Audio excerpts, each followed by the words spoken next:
I healed my depression by changing my energy. This is not going to be some kind of woo-woo video where I say you've got to use rocks, you've got to practice manifestation, all these kinds of things. What it is going to be is a controversial mental health take. Because I believe society has conditioned us into looking at our mental illnesses as an inherent part of our identity. The starkest manifestation of this, in my opinion, is pharmaceuticals. The vast majority of people that really struggle with mental illnesses such as anxiety, like depression, there is very often this narrative that unless I have my meds or unless I have some kind of medicine to actually physically help me treat this, I am not going to be able to overcome it.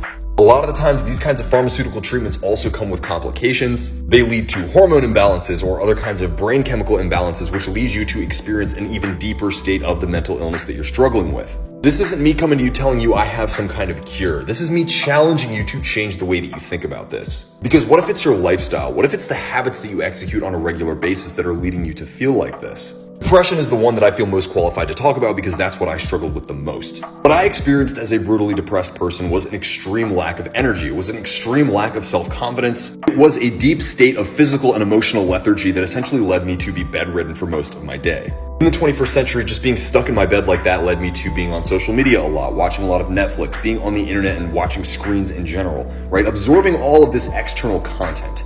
Conscious and subconscious comparison bias led me to essentially exist in this self-fulfilling loop. Experience, mood, emotion begets more of that same experience, mood, and emotion. It's a habitual pattern. Even if it's a mental and emotional habitual pattern, it is still creating a loop. In my opinion, the way that you break these patterns is by choosing a new pattern and then being consistent within that new pattern. So if you want to know exactly what I did to overcome chronic depression and what I think you should try as well, drop a comment and I'll make a part 2.